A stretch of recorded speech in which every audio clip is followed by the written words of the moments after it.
There we go. So now we're at research night, September, whatever it is, 30th, 2020. And I'm going to share my screen so that we may start. We're at part 2 of God is King in a Cosmic Mountain. And I was mentioning before some of you got on that I wanted to say how, and of course it's called Kings versus King, and I'll get to why that's the case in part 2. But I wanted to say that I wasn't taught this in seminary and Bible college, and we're not talking anything having to do with, the Way International or, SDFI or TLTF or any of these other groups that, I've been associated with or had, time with it. But I'm talking about real Bible college and real seminary. They don't teach this stuff. And even though I was brought up Roman Catholic for 20 years, and then I got out and became a Jesus freak before any of the other academics started. And when the academics did start, it was kind of boring. But of course, for me at the time, I knew nothing, so it wasn't really boring. But this stuff, this cosmic, crazy, supernatural or constructs that we're going to get into, they don't teach constructs in seminary. It's kind of crazy, but we'll get right into this. So this is going to be a brief overview on the top there, and then we'll get into the meat of what I'm going to teach here at the bottom. And without making you read all of this, we're going to go over what I taught in part 1. So let's do that first. So again, my famous slides. I don't want anybody to bury their head in the sand because of what we're teaching. You pay attention, okay? And further, we don't want to check our brain at the door, especially when it gets to these constructs, and we don't want to remain babies. Now, I wrote this week, actually it was last week, to the Berg, the Biblical Unitarian Research Group, that we have to get past Jesus loves me, this I know. It's a wonderful sentiment, but you know that already. So, that whole section in Hebrews chapter 5 and 6 where it talks about getting off the milk, stop eating at mom's and get on with your life, become an adult, grow up into him in all things, which is the head, that's Jesus Christ, and stop drinking the milk. Get strong food, get some grown-up food so that you can learn and then teach others. It says in that Hebrews thing, when for a time you ought to be teachers, you have one that needs to teach you again what be the first principles, the oracles of God. And it says, but then he goes on and he says, well, let's just not go over repentance and faith and this and a lot of crazy things that you think were not milk, but they were meat. But, in Paul's estimation in Hebrews chapter 5 and 6, at the end of 5, beginning of 6, they're milk, resurrection, baptisms. Get over baptism, okay? Get on to more important things. And, of course, the rest of Hebrews, which is shockingly full of angelic beings, from chapter 6 on through 7 through 13, and shockingly full of eschatology, end times, really kind of has been the focus of the Berg. We're getting into mapping out the eschaton. So here's our review of part 1 as I gave that brief introduction. The Cosmic Geography 102. Now 101 we covered in other sessions, but 102, biblical constructs. The biblical earth is flat. I've gone over that. Does that make the modern earth flat? No, Virginia, it doesn't. The biblical earth is flat because that's what they saw. Okay? It's covered with a dome. Now, why do I have that obscuring? See, I can move these things while we're talking. This would be great for the video, Paul. Okay, the earth is covered with a dome. It's called the firmament. God lives above that dome. Well, in a city, what's it called? Zion, the city of God. Lots of places. Google that in your Bible programs. He sits on a throne in a mountain in the far north. Okay, that's another country. What? You wonder why the prophet considered God a king, why the word throne is thrown around, no pun intended, and what this mountain thing is all about. We're going to get into the depths of the mountain thing. Okay, number 5, there is a cosmic ocean above the dome. It's all coming back to the dome. This water above the heavens, that's a biblical thing, is at God's feet. And then the mountains poke through the dome. Oh my goodness. What's Bob? I started this last month. So you know my proclivities. We know that this is how, at this point in time, okay, it may change. We don't know. But at this point in time, this is kind of what we think the ancients thought of the earth. It's kind of got that sort of crystal dome over the top. It's flat. And then there's a bottom to the underworld. And I was telling Chrissy and Tom before you guys showed up this week, I was working some things from the Word, and I was listening to a pastor teach on the eschaton, and he's casually mentioned the Hollow Earth Society, and I think I mentioned it to Rob too while we were talking. And it's a thing. The Hollow Earth. Not only is there a Flat Earth Society where people literally think, because the Bible says that the Earth is a flat thing, that it's still flat today.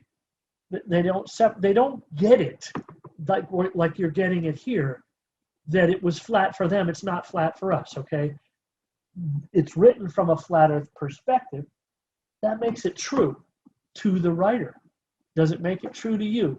No, but you can still interpret it correctly. So this is what we think.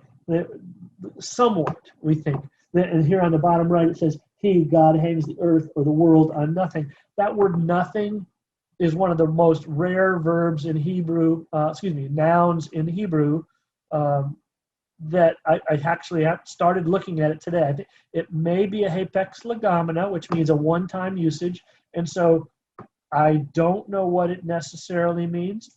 I know they don't know the stellar heavens the way we do, because what does it say all the way through scriptures? Stars are in the firmament of heaven, and they fall in the end times. They haven't fallen yet. Okay, they haven't fallen yet. So what's another one?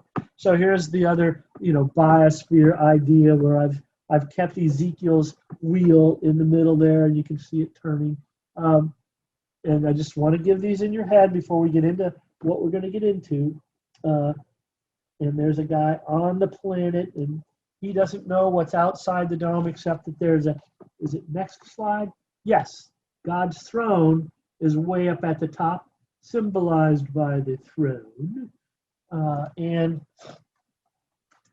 the prophets, they get it, but and okay, there's the clouds. Okay, so I've just got everything in there.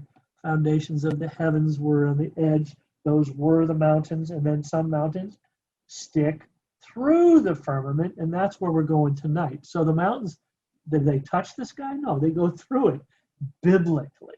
Okay, and just keep this one in mind. But of course, do I have the other picture here? No, I don't. We'll get into it. It's the Gustav Doré, I think his name is, picture. Let me go to it real quick because,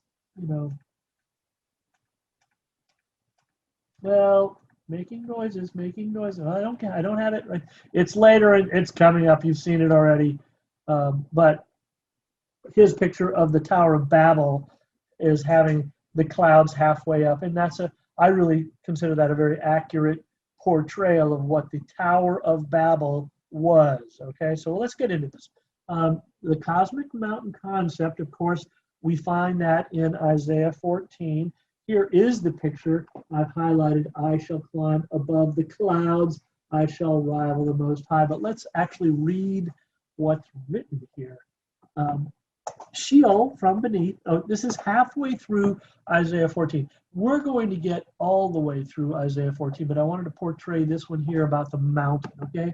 Sheol from beneath is excited over you. This is speaking to the Shining One, Son of the Dawn, Lucifer in most people's parlance, to you, to meet you when you come, okay? Sheol, that's the underworld, okay? That's where these guys are looking up, and here's Sheol talking. It, Sheol, arouses for you the spirits of the dead. These are, in the Hebrew, Rephaim, okay? All the leaders of the earth. Why are they there? And why are they talking? Because they're still alive. God put them there, and they're in prison, okay? It raises all the kings of the nations from their thrones. They're kings. They have thrones. Let's pay attention to the words in the word. You've heard it in, principalities, mights, dominions, thrones. Here's some thrones. These are angelic beings who are in Sheol. They're not dead, okay? They will all respond to you and say to you, even you have been made weak as we. Yes, this is when Lucifer is thrown down. You have become like us. Your pomp and the music of your harps have been brought down to Sheol.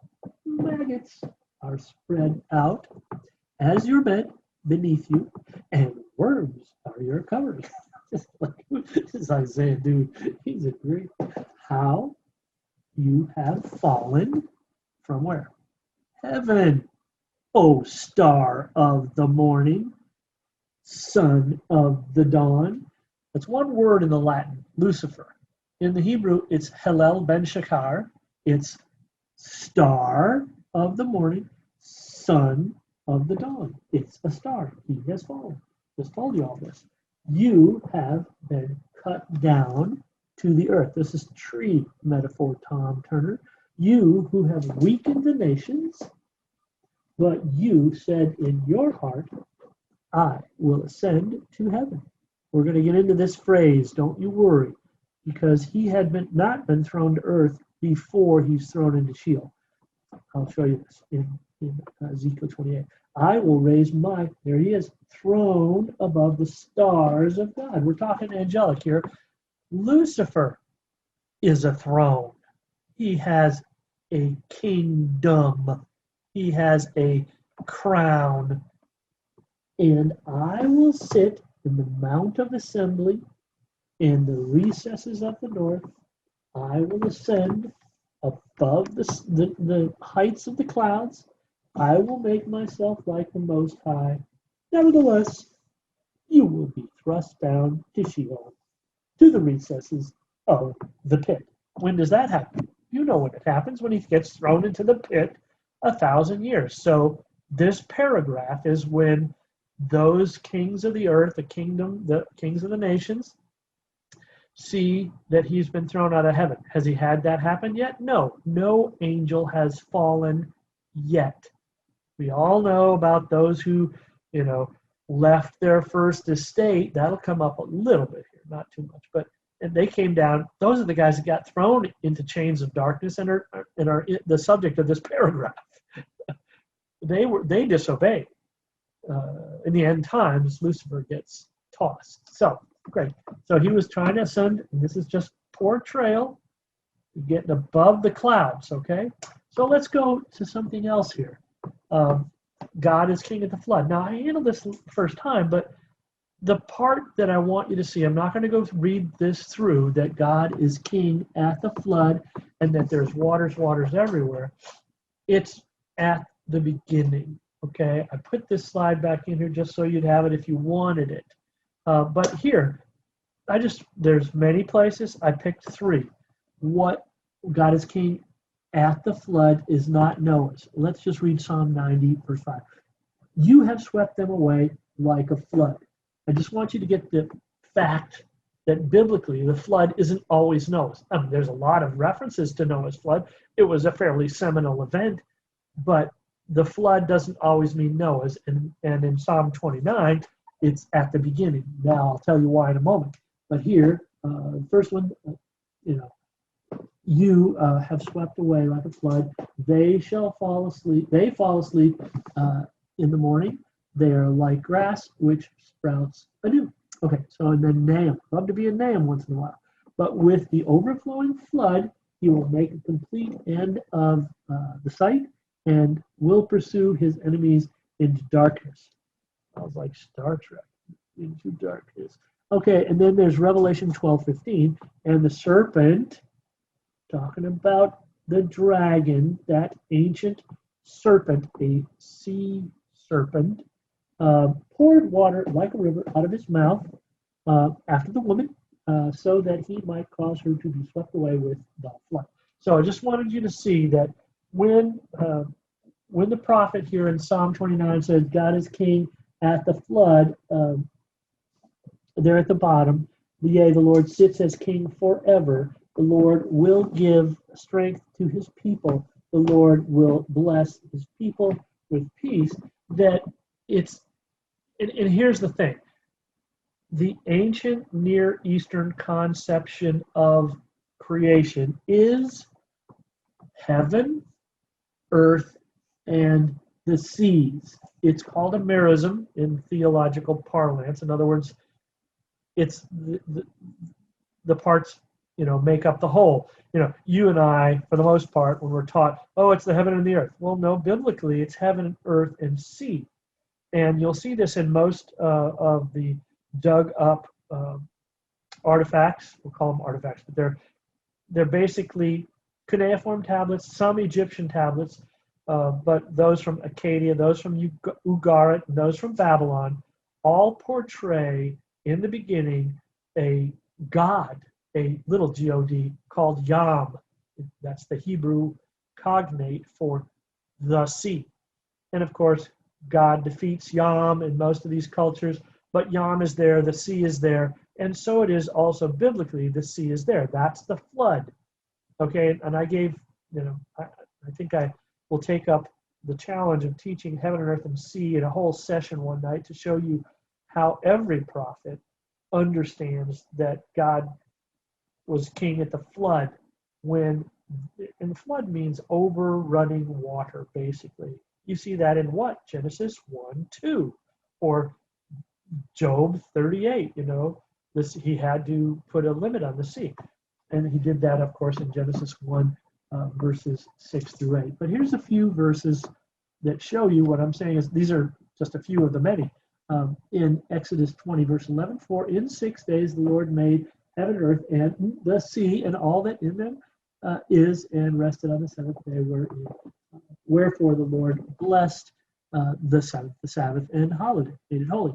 And you see that all the italics in there in the KJV, there is no in, there is no is. And so a better translation, Bob's translation, is for 6 days the Lord did or made. The word made there is the word asa, which means to do or to make. It's one of the most common verbs in Hebrew. So in 6 days the Lord did heavens, earth, and the sea. And that's the 6 days, right? He messed with it. He did it. He fixed it. He did a lot of things, a lot of verbs in chapter 1 of Genesis. Anyway, let's go to Acts 4:24. And when they heard that, they lifted up their voice to God and with one accord and said, Lord, thou art God, which has made heaven and the earth and the sea and all that in them is. Probably a quote, right, from Exodus, but those were the dudes on Pentecost, right? Oh, no, not Pentecost, a little later. Then here's another one, Revelation 10, verse 6. And swear by him that liveth forever and ever, who created heaven and then all the things that therein are, and the earth and the things that therein are, and the sea and the things which are therein. Changed it there. That there should be time no longer. So I just tried to pick beginning, middle, and end of the scriptures to show you that all the prophets knew the concept, and you should too. That's why God is king at the flood. He's even before the 6 days, he's king at the flood. Okay? So, big deal. So what? Overview of the biblical mountains. Now we're into this session, and hopefully you remember all that stuff that I just said, because literally the kingship of God, and that he is in a holy mountain in the far north, and that he has um, angels around him. They're the divine council. That's why it's called the Mount of Assembly, the Har Moed. Remember that word. It'll come up next session when I teach on the last part, like the mountains of God in the eschaton, in the end times. There's a thing in, I'm just going to give you a hint. I'm not going to teach it tonight, but remember that the battle of Armageddon at the end? Well, it's not the, it's Har Moed. It's not Harmageddon. There is no mountain of Megiddo, Mount of Assembly, but you'll learn that better next time. So we all know that this whole process of the beginning to the end is a Game of Thrones. We've got that. So who's got a throne? Button. Who's got the button? Let's see. Let's see what I can do here with the intro. The understanding of cosmic mountains and why they're all over the place. So there's Eden's location. We're going to do that. There's the fake mountains of Babel. There's the sacrifice of Isaac by Abraham on a mountain. God meets, that's a technical term in the Hebrew, Moses on Sinai, another mountain. I had Psalm there. It's actually Psalm 68. Balaam meets God on a mountain. Genesis 6, sons of God came down on Mount Hermon, or the Mount of Transfiguration. We'll get into that. Mountain of the Lord in the eschaton becomes chief of the mountains. That's basically next month, but we're gonna look at it. So what happens? The mountain, sort of the concept of the mountain, moves to Sinai from the far north, because that's where God's people were. It goes with Israel in the form of the tabernacle, tent of assembly, with the ark. Now, why do I say that? The presence of God does, not the mountain. Oh my goodness. But the mountain moves to Jerusalem, quote unquote moves, doesn't move, it becomes important in a cosmic sense, in a supernatural sense, in a celestial sense. I'm trying to find a word, like supernatural, cosmic, heavenly, celestial. It becomes a cosmic mountain with the building of the temple, because there's the Temple Mount. God calls it Mount Zion. And after that, you read all the prophets talking about the existential Mount Zion. We'll call it it's in heaven. There's a mountain of Zion where God lives. That's where his temple is. And it'll eventually come to earth in the form of the heavenly Jerusalem, which is, 1,500 furlongs on each side in the shape of a pyramid. You guys know my thoughts on pyramids. And then, of course, my last note there is that the mountain is pretty important. If you've got issues, that's where you're going to go. Who went there? Elijah. He went to Sinai, and so did Paul. I mean, these are two guys that had incredible revelations given to them. Elijah thought he was all that. Well, so did Paul. But Elijah thought he was all that. I got to get out of Dodge. I got to go talk to God. He goes to Sinai and builds himself a cave, or at least he goes into a cave. And the whole bit about Elijah talking to God there, the still small voice and all that. So that's somewhat of the introduction of what we're going to do tonight. So here we go. Ezekiel 28. We're going to start there. Why did I say?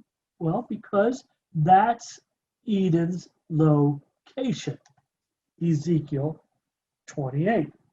So let's read this together because it's going to matter.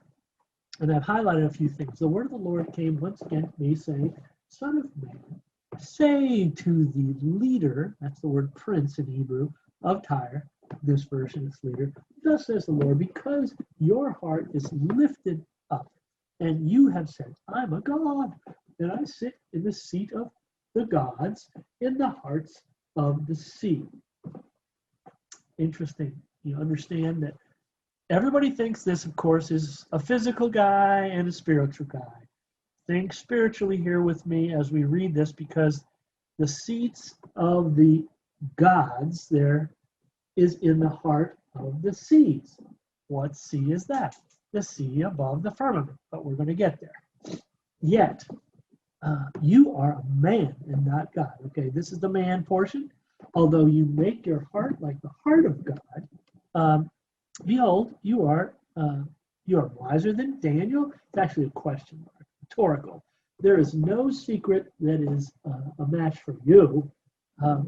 By your wisdom, and as I recall, the word Daniel there is not the way it's spelled in the book of Daniel. There was another guy in the ancient Near East called Daniel, and I think he was well known by Ezekiel. I don't think this is the biblical Daniel, as I recall my training. Anyway, your wisdom and your understanding, you have acquired riches for yourself. You have acquired gold and silver and treasures by your great wisdom, your trade, and blah, blah, blah, blah, blah. Where's it going? Therefore, thus, right end of verse 6, thus says the Lord God, because you have made your heart like the heart of God, therefore, behold, I will bring strangers upon you, the most ruthless of the nations. This is future. It's amazing. If you slow down and you know your Bible, which most of you do, and you know the end times from the beginning times, you can tell where the prophet goes, however many thousands of years in the future it's going to be, to the end. Said he's going to bring strangers upon him. They, verse 7, they will draw their swords against the beauty of your wisdom and defile your splendor. They will bring you down to the pit, remember that, and you will die the death of those who are slain in the heart of the sea. Now, it's amazing, this stuff. Verse 9, you will still say, I'm a God. And in the presence of your slayer, though you are a man and not God, in the hand of those who will wound you, you will die the death of the uncircumcised by the hand of strangers, for I have spoken, declares the Lord. Big deal. Let's get to the real chewy caramel center here. Again, the word of the Lord came to me saying. So this is the first context. Now here's another one to Ezekiel, son of man. Take up lamentation over the king of Tyre. Suddenly, he's just not a leader. He's a king. Remember that. He's got a throne. And say to him, thus says the Lord God, you had a seal of perfection, full of wisdom, perfect in beauty. You were in Eden, the garden of God. Every precious stone, blah, blah, blah. And it goes through all the stones here. Let's go down to verse 14, right? You were the anointed cherub who covers, and I placed you where? You were on the holy mountain of God. Their equivalent, Eden, is the mountain. You walked in the midst of the stones of fire. You were blameless in your ways from the day you were created. We're talking about creation here. We know the sons of God shouted with joy when they saw what was going on in the founding of the earth and the stretching forth of the heavens in Genesis, because it says so in Job. Put the contexts together so you have a complete picture of what was going on. This guy, the covering cherub, was perfect in the day in which he was created, blameless here, until, time word, unrighteousness was found in you by the abundance of your trade. You were internally filled with violence, and you sinned, okay? What does that ring? 1 John 5:19. The devil has sinned from the beginning. Here it is in print. Therefore, God's talking, I have cast you as profane to the earth. Doesn't say that. I will cast you profane where? From the mountain of God. And I have destroyed you, cast you as profane thing, O covering cherub, from the midst of the stones of fire. So he didn't destroy him completely. He just cast him as profane from the stones of fire, which were where? In Eden. We read that. Well, I didn't read all of the stuff, but it says so in the first slide. So now let's go on. It says, okay, now verse 17, your heart was lifted up because of your beauty. I'm gorgeous. And I'm really good, and I'm going to take it. You corrupted your wisdom by reason of your splendor. And here's what I'm going to say here. We'll get to it. This is where you insert Isaiah's record, and we will do so. Because right after that, it says, I put you before kings, that they may see you, that's the end of verse 17, by the multitudes of your iniquities, in the unrighteousness of your trade, you profane your sanctuaries. Therefore, I have brought you fire from you in the midst, from the midst of you. Oh, wait a minute! I forgot to read the end of 17. I said insert verse Isaiah 14 here because it says, "I cast you to the earth." Well, that hasn't happened yet, and we know that because of Isaiah 14 is in the day of the Lord when He's on earth. And the dudes in Sheol are looking up at him and they say, you've become like one of us. How have you fallen from heaven? Well, that's where it's kind of like, if you remember the synagogue at Nazareth where Jesus stood up to read, and he gets in Isaiah 61, he reads a certain part until he gets to, to declare the acceptable year of the Lord, and he stops and unscrolls or rolls up the scroll, and he puts it down and says, this day is the scripture fulfilled in your midst. Well, here's another quote-unquote comma. I think it might be a semicolon in the text, but the covering cherub is thrown out of the mountain, but he's not thrown to earth until the future. So this is why I say we will have to put here Isaiah 13 to 14. And then it says, of course, at the end, then I had read most of it, I put you before kings, which you can read that all throughout scriptures, and especially Revelation, that they may see you by the multitude of your iniquities in the unrighteousness of your trade. You profane your sanctuaries. Therefore, I have brought fire from you in the midst of you. It has consumed you, and I have turned you into ashes on the earth, in the eyes of all who see you. That's called the lake of fire. And all who know you among the peoples are appalled. You have become terrified, and you will cease to be forever. And the word of the Lord came to me, saying. And everybody here, I'm pretty sure, knows 1 Corinthians 2, where it talks about those who are watching. Had they known, they would have not crucified the Lord of glory. Those who are coming to nothing. This is what happens to, people think angels live forever. No, they don't. Some of them which fall or are thrown come to ashes on the earth. And as it says here in the end, you will cease to be forever. Nothing. You will cease to be. The words are so exciting to me. What did I say in the little bracket here in the middle? Oh, and the great dragon was thrown down. Oh, I stuck in there also what is parallel to Isaiah 14 here, that we know the Revelation where he is actually thrown in the day of the Lord. So let's go on. And here's the Isaiah 13 and 14 day of the Lord record. I've given you the three here, okay? In chapter 13, the day of the Lord, it's the first usage in Hebrew scriptures, and there it is. And then it continues in the context, the day of his burning anger, and it flows into chapter 14 when he says that it will be a day when the Lord gives you, that's Israel and Judah, rest from your pain and turmoil and harsh service which you have been enslaved. Now, I hesitate to read the whole thing, but you'll have this for your reading pleasure. I actually do start with one, and the biggest thing I want to show here is that the context, we're not only in the day of the Lord, but we're in the land of the Lord. We're in Israel in the future, okay? What else can we point out here? Verse 5, well, let's see.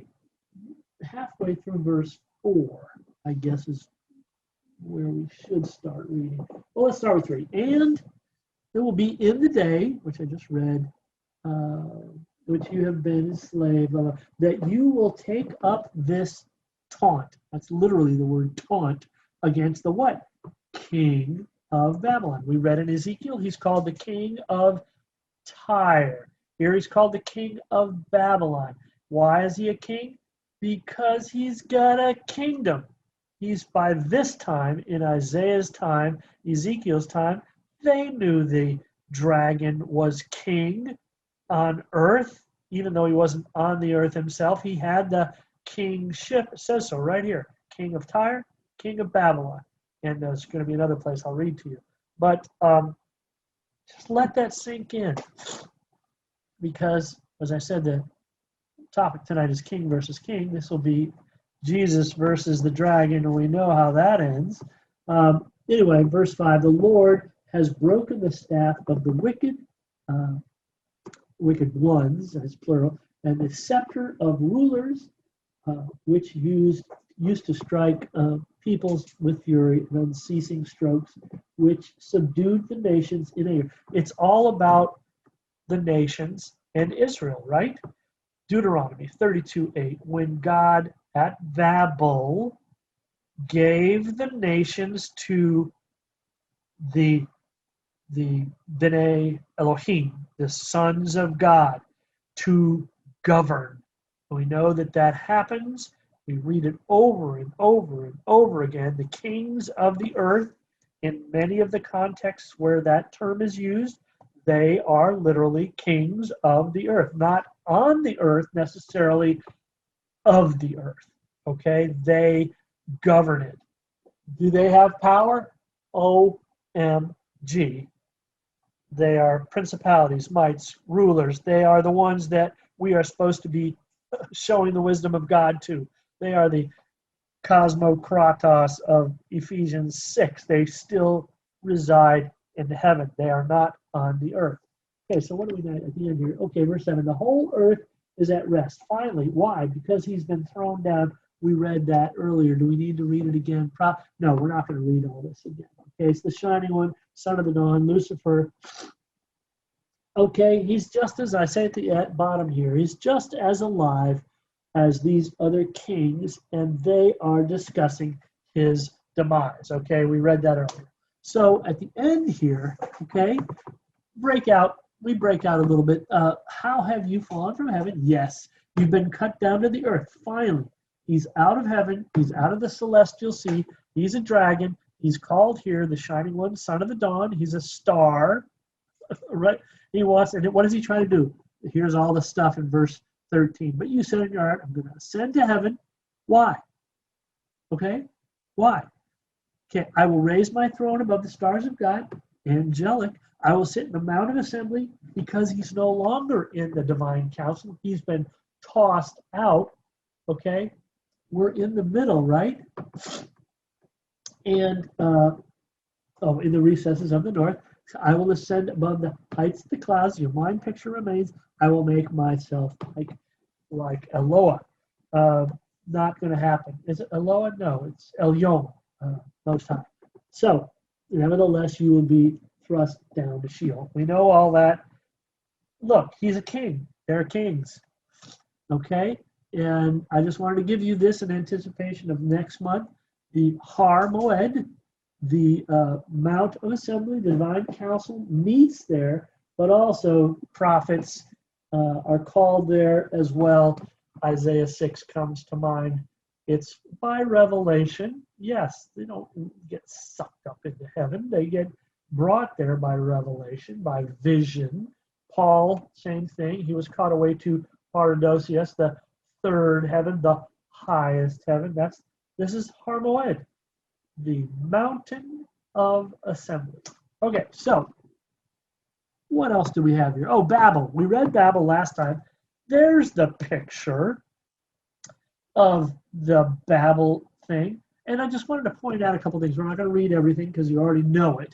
It's just here for those who want to pause the video while they're watching it and read.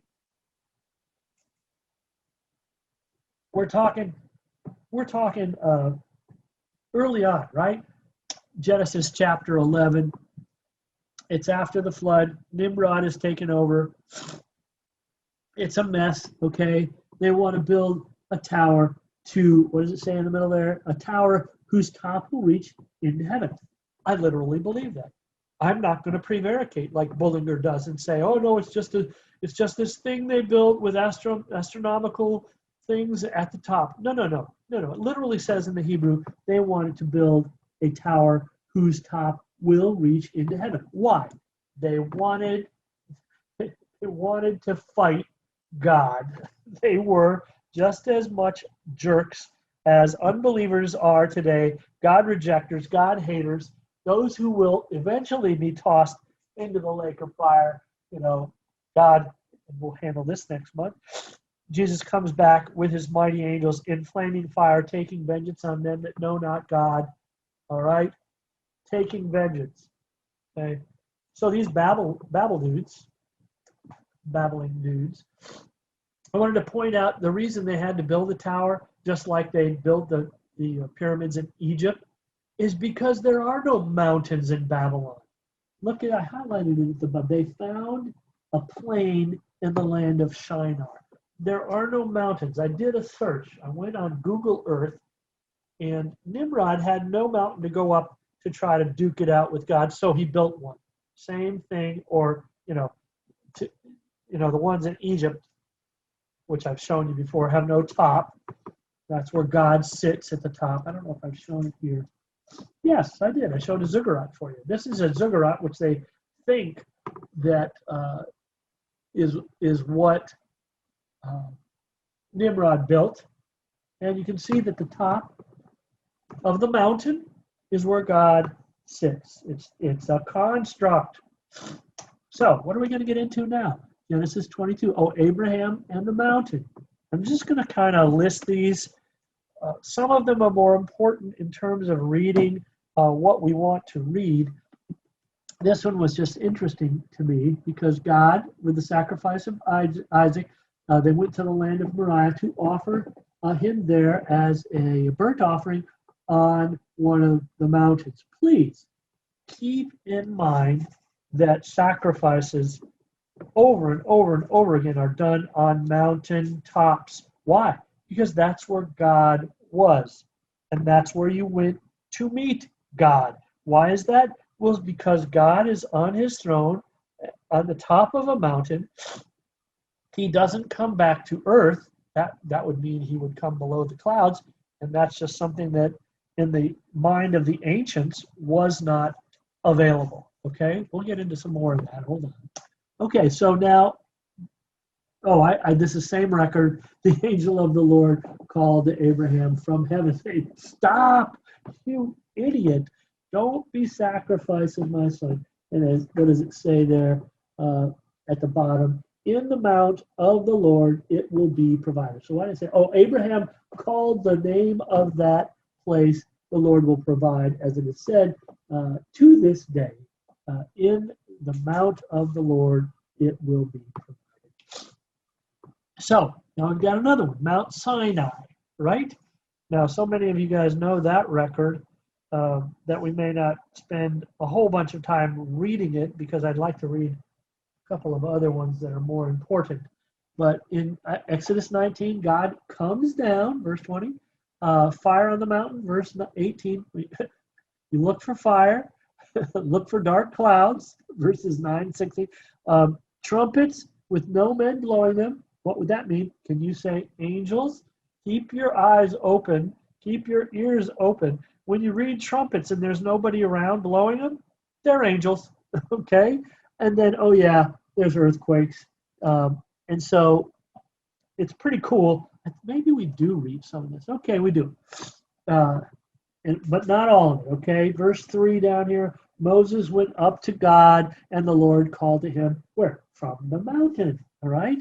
What does it say in the next verses? And I did the highlight stuff is really kind of cool. Let's first, now then, if you will indeed obey my voice and keep my covenant, which is where it was established, then you shall be my own possession among all the peoples, for all the earth is mine, and you shall be to me a kingdom of priests and a holy nation. This will come up next month too. the kingdom of priests, where Israel never really fulfilled their destiny, but they will in the eschaton, in the day of the Lord. They will be a kingdom of priests. Christians are not a kingdom of priests. Christians are kings, and they are priests. There's a distinction there because we are joint heirs with Jesus, and he's a king. That'll be next month. So we're still at Sinai. Little tidbits there, okay? Verses 9 through 11. The Lord said to Moses, "Behold, I will come to you in a thick cloud." Well, that's what he does. He shows up with clouds, shows up with flames, he shows up with trumpets. In there at the bottom, the Lord will come down where? On Mount Sinai, in the sight of all the people. Now, how does that happen? Well, they're not allowed to go up, right? So they're watching from afar, and they're freaking out because there's lightning and there's thunder, and Moses comes down. Of course, and Cecil B. DeMille says he's got the white hair. I don't know if that's in the text, but pretty cool.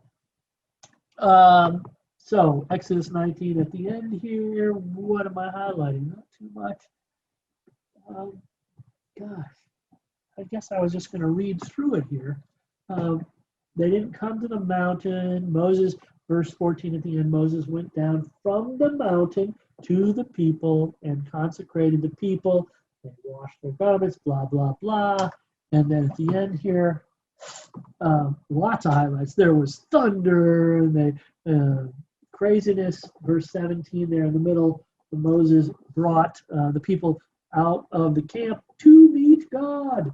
And here I put in thing here, Numbers 23:3 and 23:15. That's Balaam, the same technical term he does. He goes to meet God. Okay, that's what happened.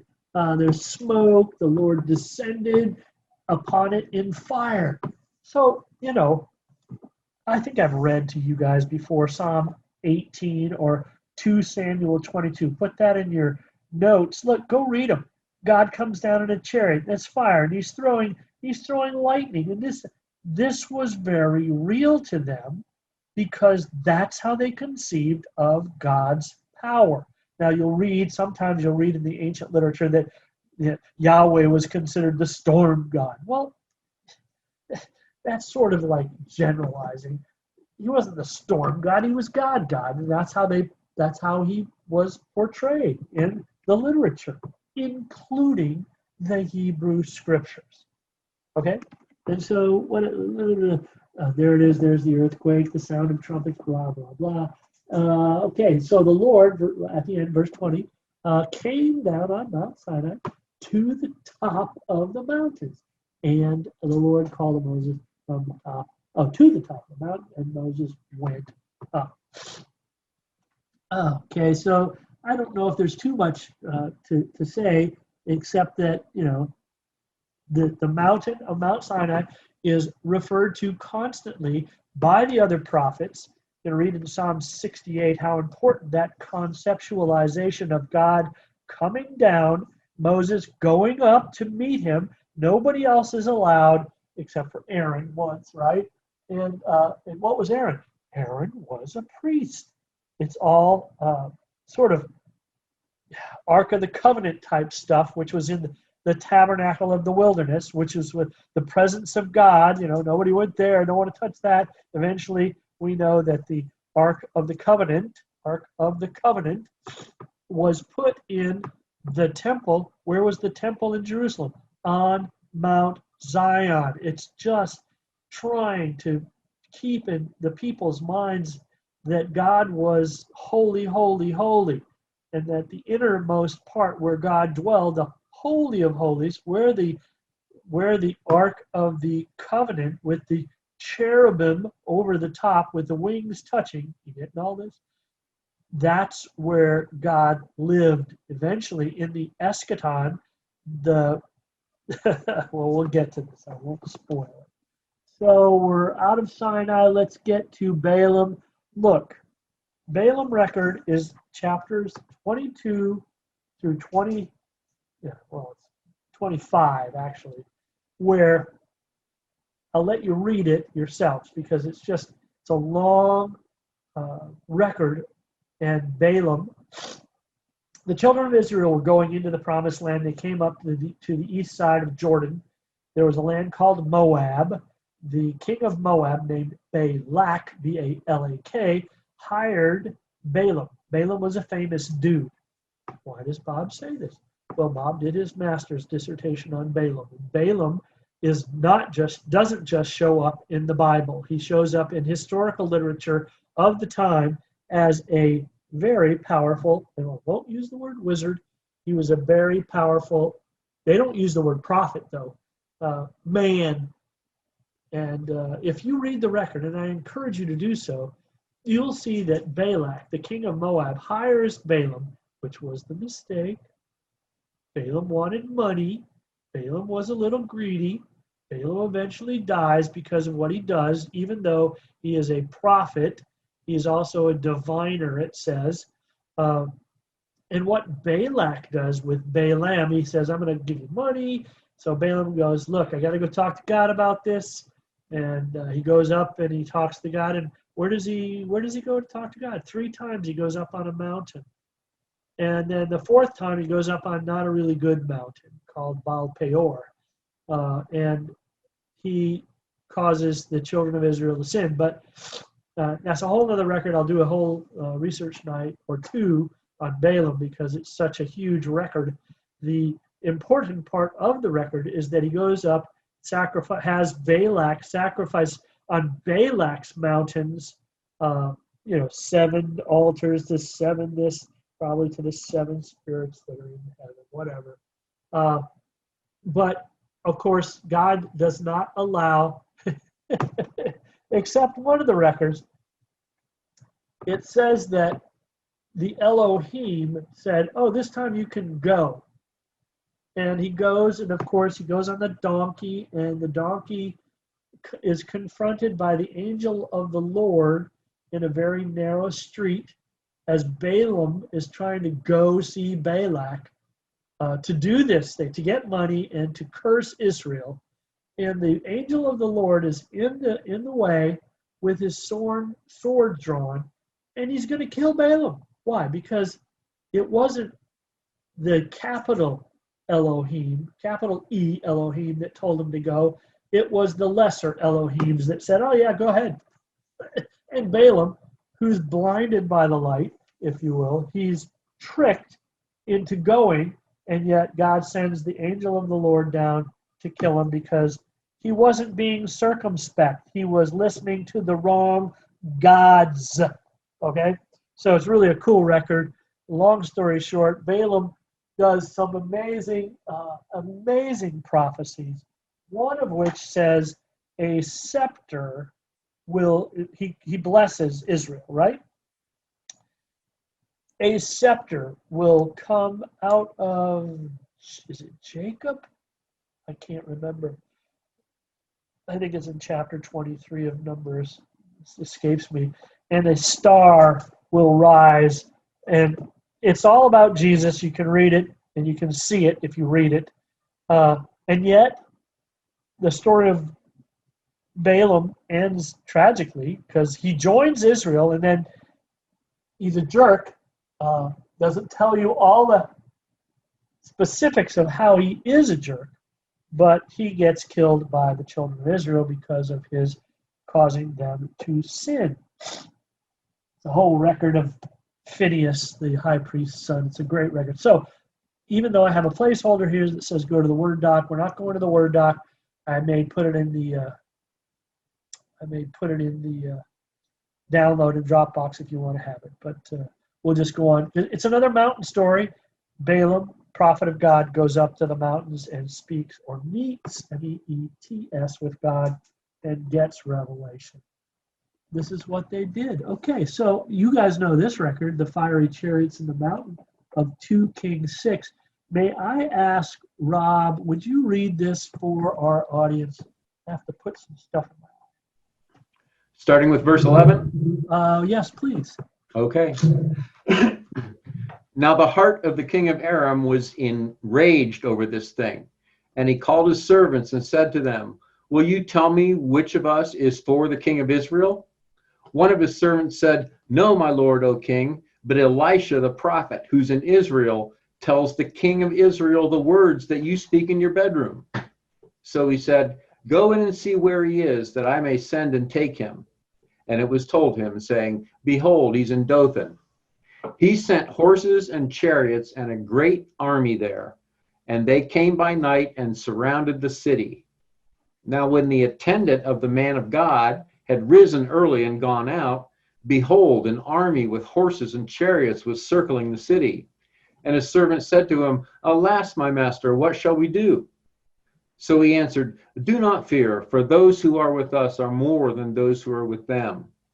Then Elisha prayed and said, "O Lord, I pray, open his eyes that he may see." And the Lord opened the servant's eyes, and he saw. And behold, the mountain was full of horses and chariots of fire all around Elisha. I love that. The mountain was filled. Doesn't say anything about a mountain before that, but where do angels come down? On mountains. And they have fiery chariots. It's going to happen in the end times. Thanks, Rob. So another record of fiery mountain stuff. And then, of course, Mount Hermon, Luke 4, and Jesus' transfiguration. I think you guys know all this record too, where we learned from Luke 4 that the devil still has the kingdom, right? We know he's a king of Tyre, king of Babylon. And he remains king during the time of Jesus' sojourn on the planet, right? Because the devil takes Jesus up to a very high mountain, shows him all the kingdoms of the world in a moment of time, and says, "You can have all this if you bow down and worship me." And of course, Jesus says, "Sure, no problem." No, he doesn't. Of course, during his time, he goes back to the Mount of Transfiguration, which is Mount Hermon, up north of Bashan. We'll get into Bashan a little bit. Says that in the book of Enoch that the sons of God of Genesis 6 came down on Mount Hermon. And there's so much evidence. Pick up a book called Unseen Realm by Mike Heiser, his other book, Supernatural, or the third book that is Reversing Hermon, which is the whole point of the Transfiguration.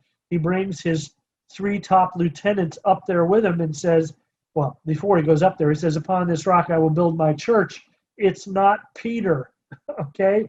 It's the rock they're looking at. And if you want to know biblically, mountains are called rocks. Just if you in a Bible search, just look up rock and mountain, and you'll find many verses that are parallel, with the word rock and the word mountain parallel. That's what Jesus was speaking of in Matthew as he looked north from Caesarea Philippi. He was looking at the rock, Mount Hermon, where it says, "I will build my church, and the gates," what kind of gates? The prison gates of hell, Hades, Sheol, "will not prevail against me." Okay, gates, prison, bound spiritual entities, kings of the earth, will not prevail. When will they not prevail? In the eschaton. They're going to get their clocks cleaned. And so what do? We read in both Ezekiel 28, Isaiah 14, that the evil one, I call him the evil one because that just covers everything. He's shining one, son of the dawn, the covering cherub, the dragon, the ancient serpent, the devil, the Satan. He's the evil one. Today, he's the evil one. Okay, that's what Jesus said. If it was good enough for Jesus, he's a king, and he will lift his throne. Spell the word "he" above the stars of God. Okay, said that, been there, done that. Okay, we're going to read a little bit of 68 here. This is end times, by the way. A mountain of God, the Har Elohim, the mountain of the gods, by the way, is the mountain of Bashan. What did I tell you? Where's Hermon? It's in Bashan. A mountain of many peaks is the mountain of Bashan. Why do you look with envy, O mountains with many peaks? At what? The mountain which God has desired for his abode. Surely The Lord will dwell there forever. Nah, nah, no boo boo. They're looking toward the future. They're seeing that the cat out of the bag. God comes back to the planet, dwells on the mountain forever. And I've said that that physical Zion is portrayed here. Then the next part of the psalm, and this is like pulled right out of the middle of it. Read the whole psalm. It's fabulous. The chariots of God are myriads, thousands upon thousands. The Lord is amongst them. Where? As at Sinai. Did you know there were chariots there at Sinai? Did it say there were chariots at Sinai? No. David gets the revelation that there were chariots. Were there chariots in the hill, the mountain of Dothan? Yeah, Elijah saw them. You read about chariots, think about angels, okay? Let's see, trumpets, chariots, angels, angels, angels. Okay, so the chariots of God are myriads. That's thousands upon thousands. Myriads is like an innumerable, as they were at Sinai. In his holiness, you have ascended on high. Who's that? That's Jesus. You have led captive, your captives. You have received gifts among men, even among the rebellious also. Work that word, Mrs. and Mr. Berg people. Talk about apostasy. Even among the rebellious also, Jesus has ascended into heaven. There's rebellious angels there, okay? We're not talking about earthly things here. We're talking about myriads of angels. We're talking about end times. We're talking about the ascent. You have ascended, right? This is Paul. Read Paul. Blessed be the Lord. Did I miss something here? Oh, you have received gifts among men, even among rebellious also. What do you think those men are right there? Are they men? That the Lord God may dwell there. Blessed be the Lord who daily bears our burden, the Lord who is our salvation. It might be men. I don't know. I'm not going to make any distinction right now. But Psalm 68 is pretty darn cool, because the mountains of Bashan, those that include Mount Hermon, look and they see that there's another, they're envious of the mountain of God. Why? Because he's the most high, and they can read scripture. They know that there's a coming end to it all. When the shining one, son of the dawn, aka the dragon, gets thrown to earth, he knows his time is short. Read Luke, right? In the Gadarenes, the devils that are cast out and thrown into the swine. Would you come here to torment us before the time? You think they know there's a time? They know there's a time. They know lots of stuff. What they not know? Didn't know the secret. All right, so we're on and on and on. Future mountains in the eschaton. This is I'm going to call this a sort of a brief introduction to next month, in that there's a future mountain mashup. Use the word mountain mashup. How crazy is that? So we'll read a few of these, okay? Daniel. Rob, can I ask you to read this for me? It's a bit much still. Sure. Daniel 2:31. You, O king, were looking, and behold, there was a single great statue. That statue, which was large and of extraordinary splendor, was standing in front of you, and its appearance was awesome.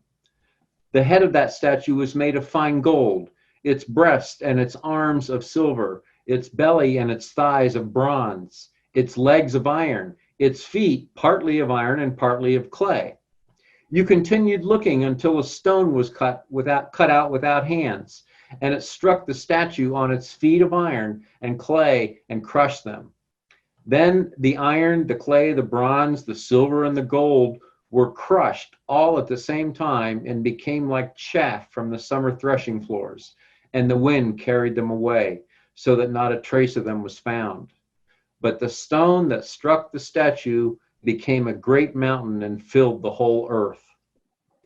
In the days of those kings, the God of heaven will set up a kingdom which will never be destroyed, and that kingdom will not be left for another people.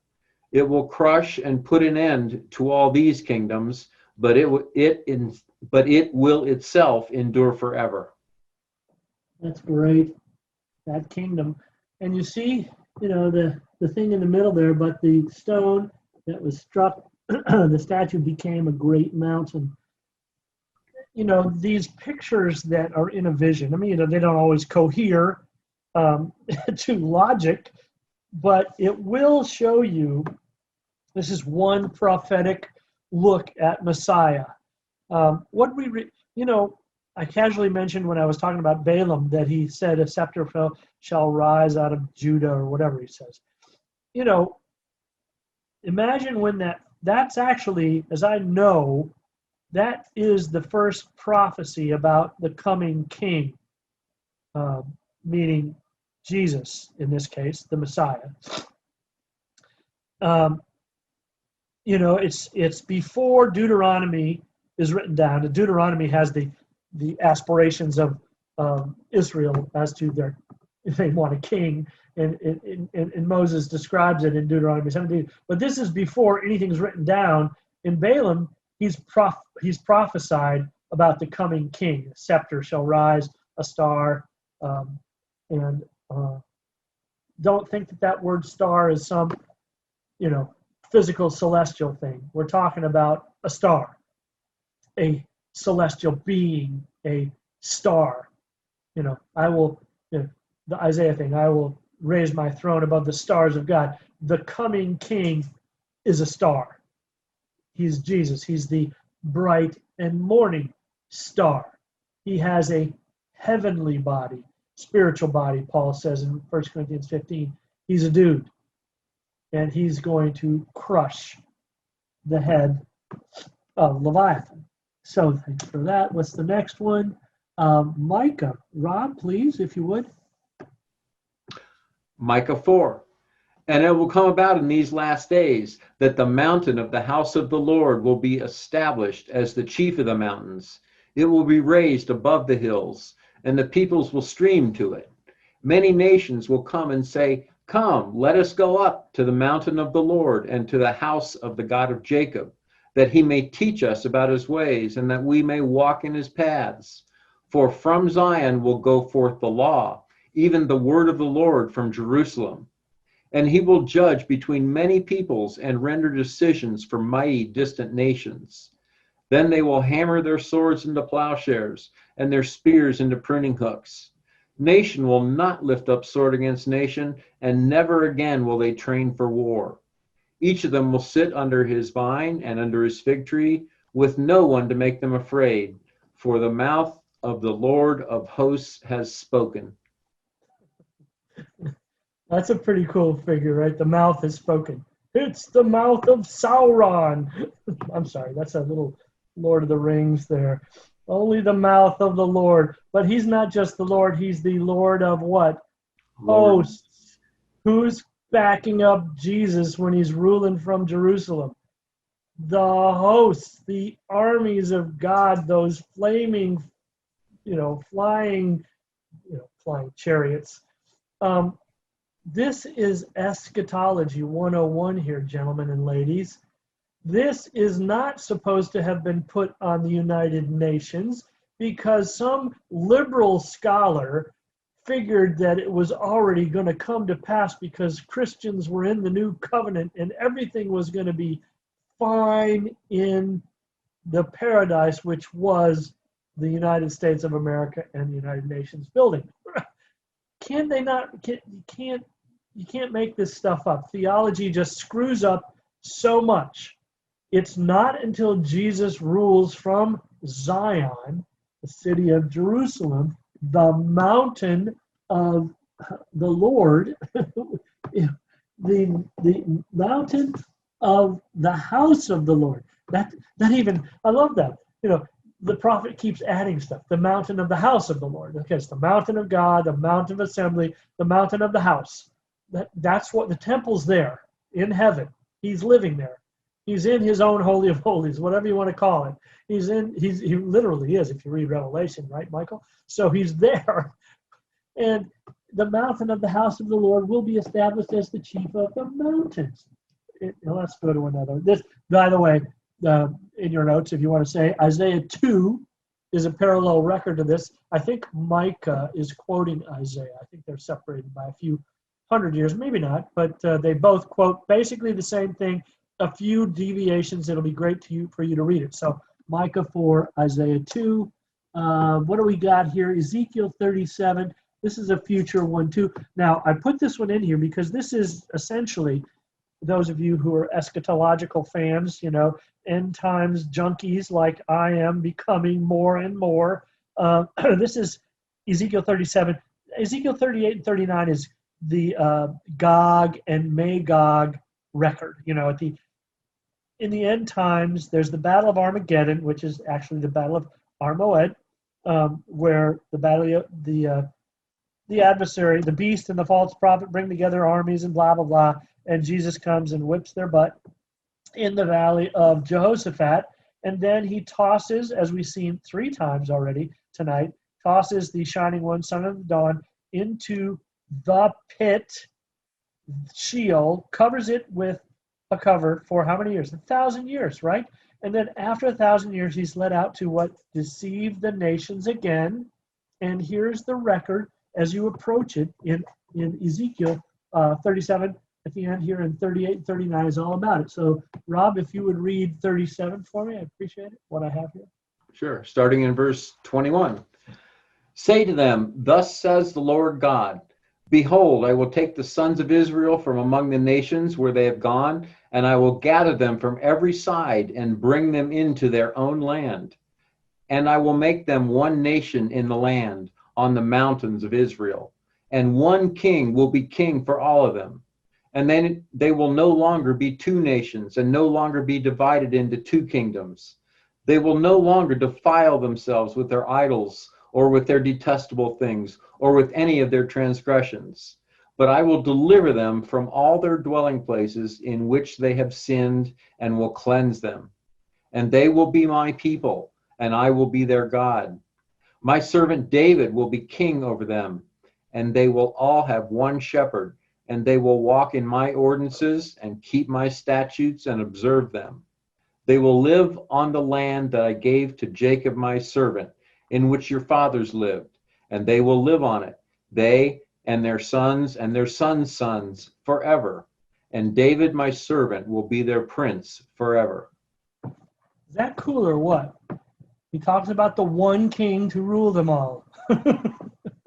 The one ring. And it's David. No, it's not. It's Jesus, but he's sitting on the throne of David, that eschatological throne. And let me remind you that the covenants, the old ones, plural, the ones that have yet to be fulfilled, there's 3 of them. One is the land, which I don't know how many times these guys can say they'll be in the land, they'll be in the land, they're going to be in the land. It's the land, the land, the land, the land. And the other one is the kingship of David, which is Jesus's future, right? Luke 1:31, 32. The angel announcing to Mary, he will sit on the throne of his father David. Yeah, he will. And where's that? In Jerusalem. Where? In Mount Zion. That's where the throne of David is, in the city of the great king. I'm just trying to remember off the top of my head how many times I can say it in a different way, but are all biblical. So then the third, of course, covenant is the new covenant, which is going to come when Romans 11:26, a deliverer will come from Zion. That's Paul's little interpolation of the text he's quoting, because in the original Hebrew of where he's quoting, it's a deliverer will come to Zion. So Paul turns it on its head. Jesus is coming from Zion, comma, this is the covenant I promise to you. So, folks, we're not in the new covenant. The new covenant is not promised to the church. It's promised to the house of Israel, house of Jacob, which it says right here will no longer be 2, they will be 1. So, okay, I've covered this already. I don't need to cover it again. He's the existential king, right? And we know that from Numbers. Okay, why must Jesus become king? Well, because God can't come to the planet right now. He's the king in heaven. Jesus knew that. He said it. Thy kingdom come on earth as it is in heaven. Okay, I thought God, yes, he's king, of course he's king. But, of course, mankind lost the kingdom on earth. We know that, right? And who's king? Who's king? Who's king? Yes, we already know who's king on earth right now. And how does Jesus' kingdom come to pass? Daniel 7, Psalm 110. We'll get into one of them tonight. I don't think, we're not going to get into this. I decided this would be too long. Deuteronomy 17 is the description of the king that the people, God said, you want this king, this is what the king is going to be like. And of course, we don't, until we get to the time of David, Saul and David, we don't get a real king in Israel, but we do get the king. But God immediately takes that. He never wanted a king on earth for the children of Israel. Why? Because he wanted to lead his people. He had judges, right? He had prophets. Finally, he says, okay, here's the king. Saul didn't work out. David did. As soon as David became a man after God's heart, he turns that kingship into a perpetual kingship, an eschatological kingship, a kingship that is coming, that every spirit, every principality and power, every might, throne, dominion on the planet and in heaven knew about, because he had the prophet write it. And so they know there's one king. You're going to have one king. It's going to be David, my servant, and he's going to come and he's going to crush. He's going to do damage. He's not coming back blowing kisses. Okay. Balaam already showed. Yes, I was. So okay. So we're here. Here's the deal. And I promised this cartoon for those of you of my generation. It's not spy versus spy. It's king versus king. That's coming to a planet near you. And how do we get there? Well, there's going to be a throne. There's going to be a scepter, right? And the throne is of Jesus' father, David. The scepter, well, let's read about the scepter. But before we read about the scepter, we have to remember that the dragon, I should have maybe used the word evil one, but in the book of Revelation, he's called the dragon again, finally. He's existential as well. How do we know that? Well, we know that the devil or the dragon is a king. What's he like? And we can see this in where? We read, well, no, we're going to read Job 41. We read Isaiah 14. We read Ezekiel 28, king of Tyre, king of Babylon. The dragon became king in Genesis. He was king in Isaiah, Ezekiel, and he was still king in Luke. The kingdom matters. Yeah, the kings of the earth. That we studied some months ago. That was in text work for those of you who would like to hear that. You may. They're not kings on the earth. They're kings of the earth. I said that earlier tonight. They rule. They govern. They dominate, and they're horrible according to Psalm 82. Okay, read it. They were given jurisdiction from Babylon. Reading 38, Deuteronomy 38. 32:8 over the other nations. And Daniel 10, we all know that about the story of the prince who thwarted the angel trying to get to Daniel. So we wanted to read, I don't know. Yeah, I guess I want to read this, Rob, again, but this is going to make some sense to you guys. If you'd read this, Rob. Sure. When he raises himself up, the mighty Elohim fear. Okay, when he raises himself up. This is Leviathan. I think, yeah, there it is in the title. Sorry, go ahead. That's right. Because of the crashing, they are bewildered. The sword that reaches him cannot avail, nor the spear, the dart, or the javelin. He regards iron as straw, bronze as rotten wood. The arrow cannot make him flee. Sling stones are turned into stubble for him. Clubs are regarded as stubble. He laughs at the rattling of the javelin. His underparts are like sharp potsherds. He speaks out like a threshing sledge on the mire. He makes the depths boil like a pot. He makes the sea like a jar of ointment. Behind him, he makes a wake to shine. One would think the deep to be gray-haired. Nothing on earth is like him, one made without fear. He looks on everything that is high. He is king over all the sons of pride. He's the dragon. There's a lot of celestial language here in the Hebrew. We're talking about what the ancients thought the deep was. They thought it was outside the firmament. If you read this carefully, the deep to be gray-haired, that could be a comet. Not saying it was, but the behind him what?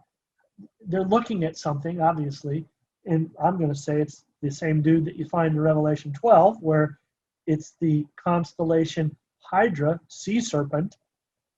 He makes a wake to shine. One would think the deep to be gray hair. Here's the kicker. Those of you who still remain young earth creationists, nothing on earth is like him. That's not a figure of speech. That's literally nothing on earth is like him. Why does the prophet say this? Because he's not on earth. Please, people, don't make this dude a dinosaur. Don't make that a figure of speech. Oh, nothing on earth. There's nothing on earth like this. You know, like we throw it off. Job's not throwing it off. It's not a figure of speech. And he's the king. Here's the third, I always believe the record in Luke 4 that, he got the kingship. We've seen 3 very large, very important contexts in the last hour that also show the dragon, the covering cherub, the shining one, son of the dawn, is the king of the sons of pride. So not only is Jesus the existential king, but Leviathan is the existential king, the king in the eschaton. And guess what? There's going to be a battle. But before there's a battle, there's a handoff. Whoops, I didn't spell that very well. Maybe I can put it in there. I can.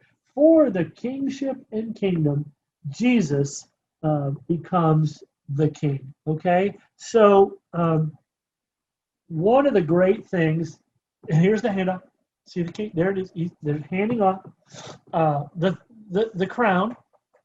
This happens, by the way. And we have records that talk about why do we need to get to thy kingdom come? Well, here in Psalm 11, 4 and 5, I read this last month. The Lord in his holy temple, the Lord, throne is in heaven, blah, blah, blah.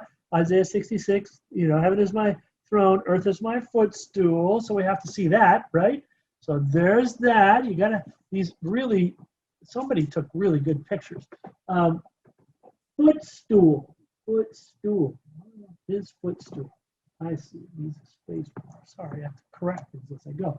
So heaven is his throne, earth is his footstool. We're going to find out that the handoff happens, and here's how we find this out. I think this might be the last slide. Yes, it is.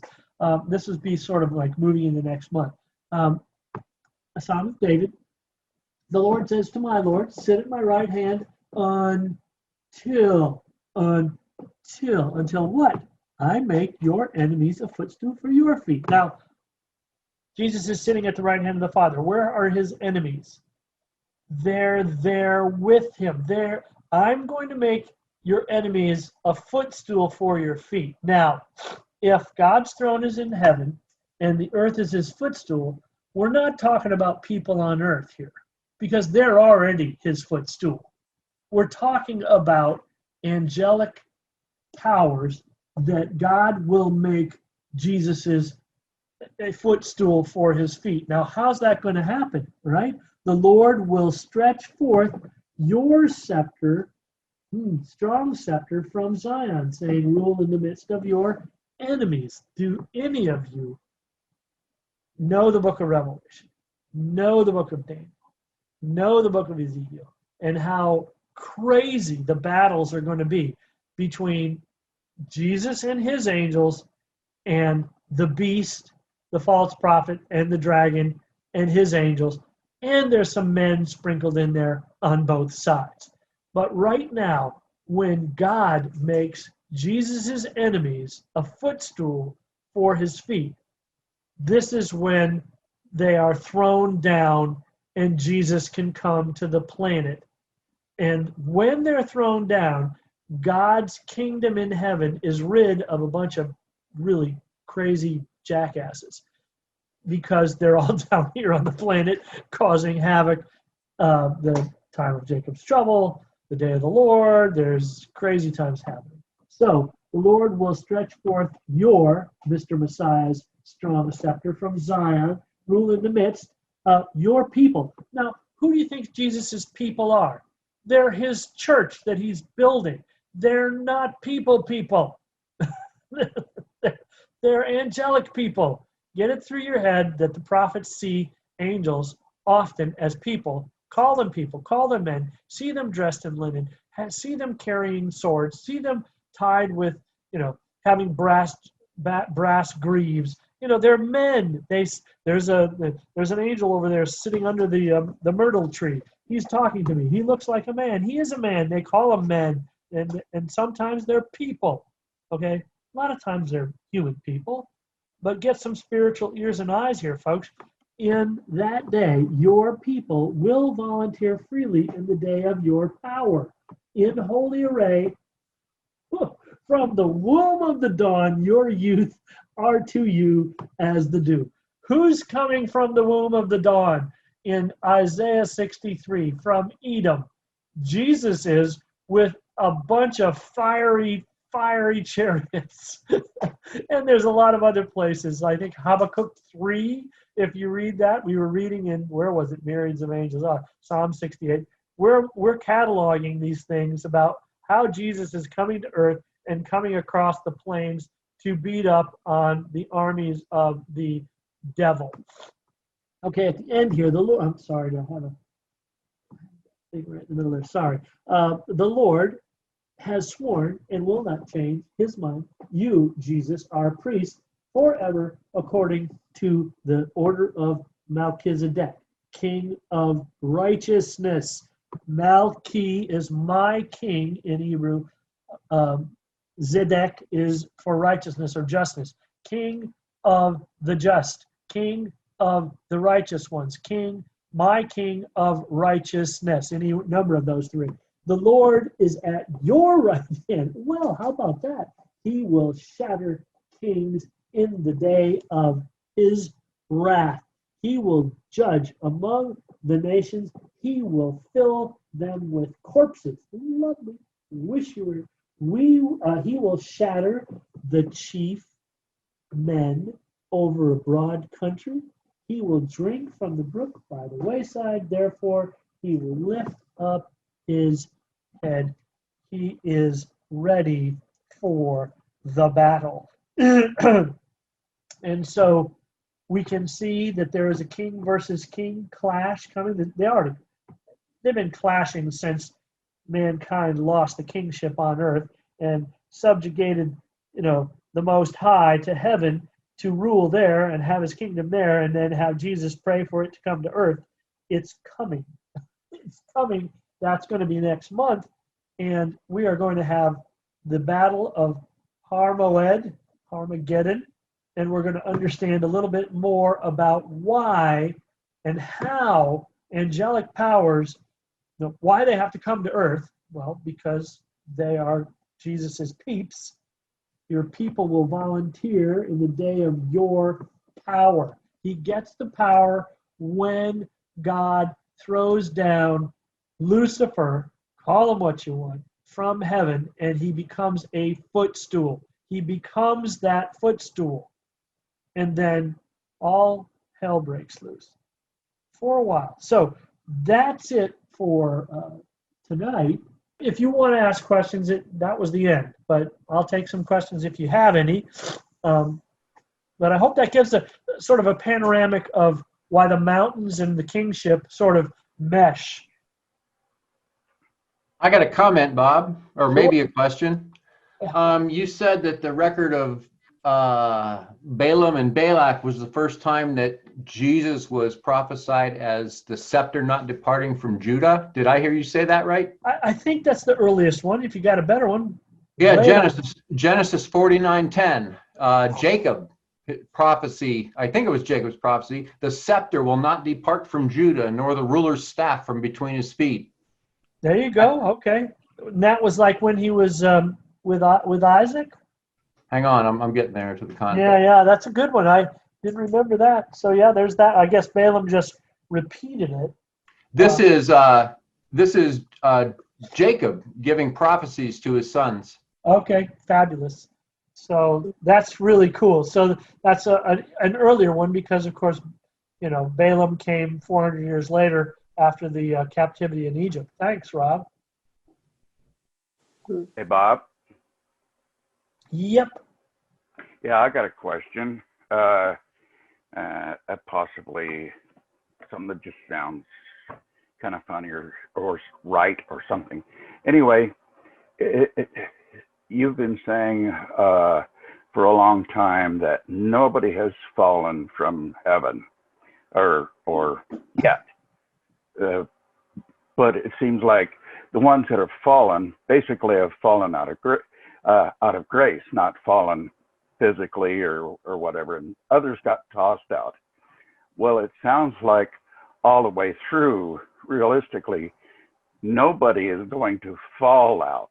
They're going to either get tossed out or get kicked out or something like that. So really, nobody is going to be falling. Yeah, I follow exactly what you're saying because would you just lose? Would you lose hold on something and you fell? No, but you're right. The only places that I know of that really speak to the verb of falling is the one in Isaiah says, "How have you fallen from heaven?" But in truth and indeed, if you read Revelation, he's thrown out. Right? I think that's the distinction you're making. The other one is falling stars.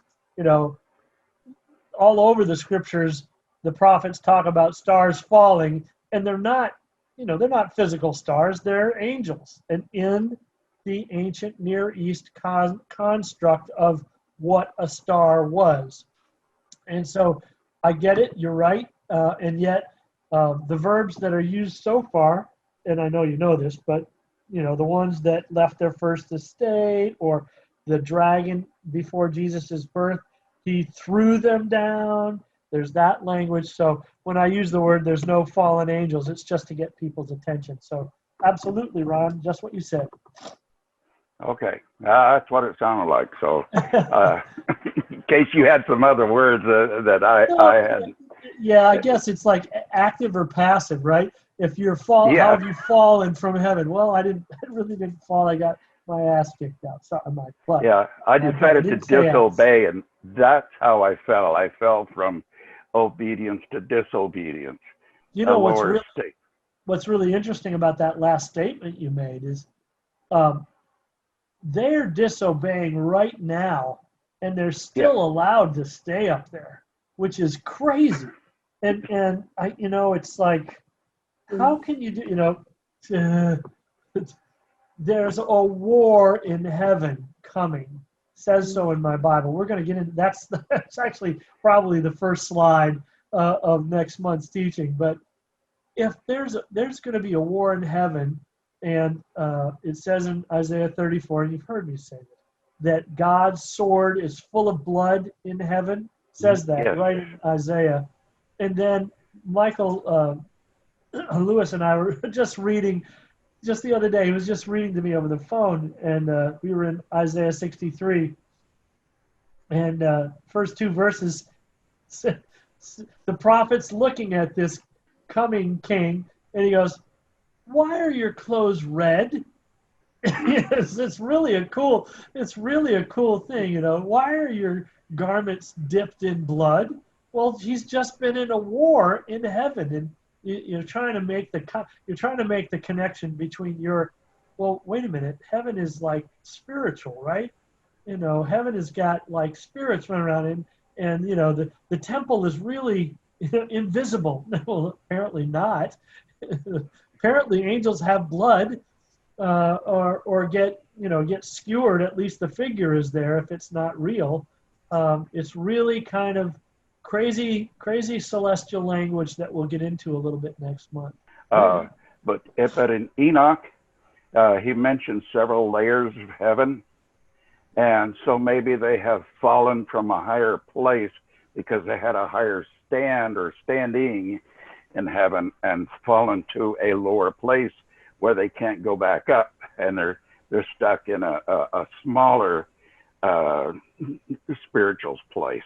Domain. I mean, that is attested in Scripture, and even though we're not going to go to the seventh heavens or the 13 heavens that are in some theological parlance, we saw that in Isaiah, in Ezekiel, that the covering cherub was thrown out of the mountain, and we know from other scriptures that he resides presently still in heaven, but in the celestial sea. So I can see what you're saying, and we're not going to make a theology about it, but it makes sense. It does.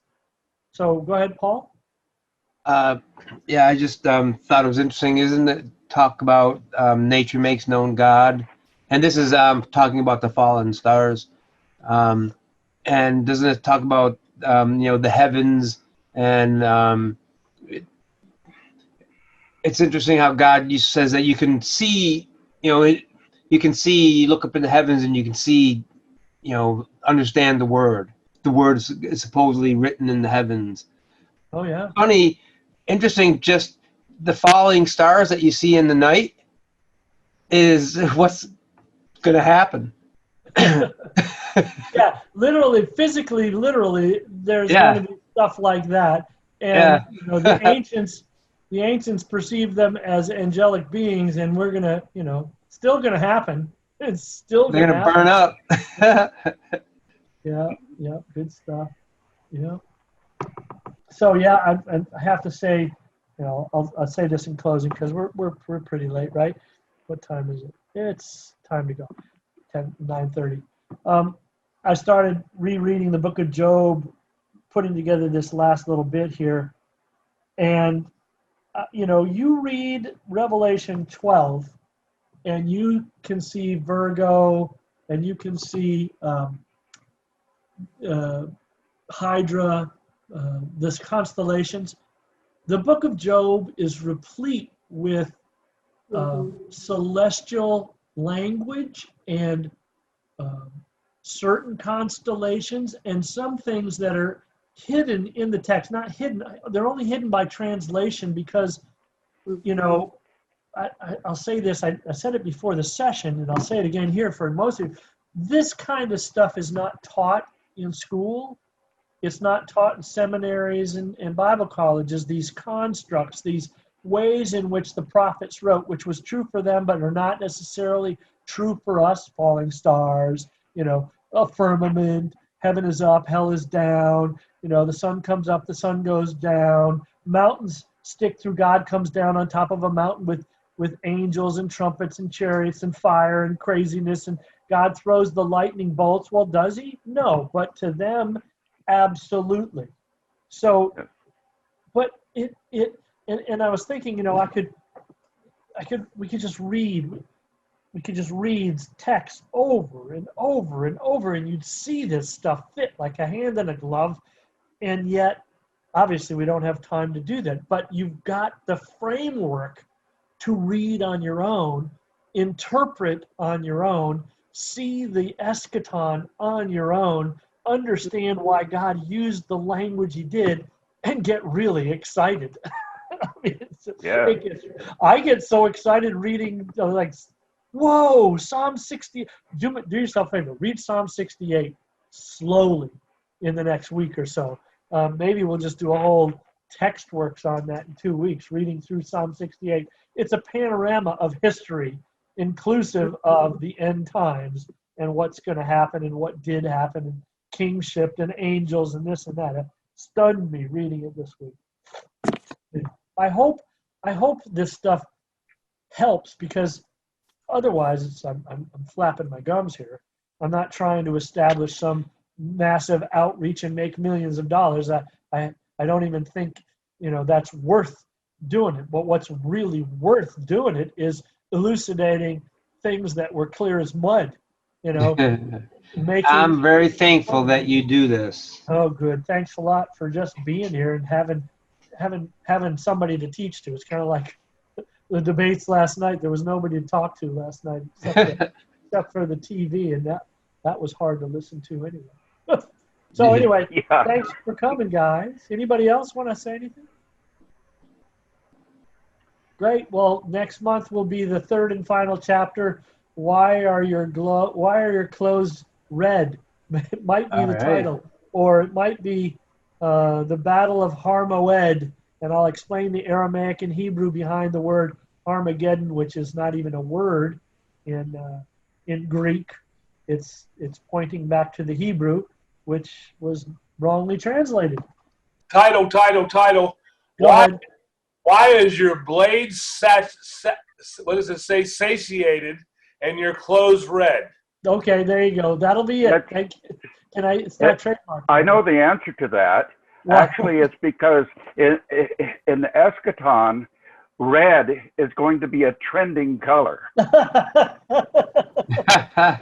Thank you, Ron. No problem. Pleasant. Anytime.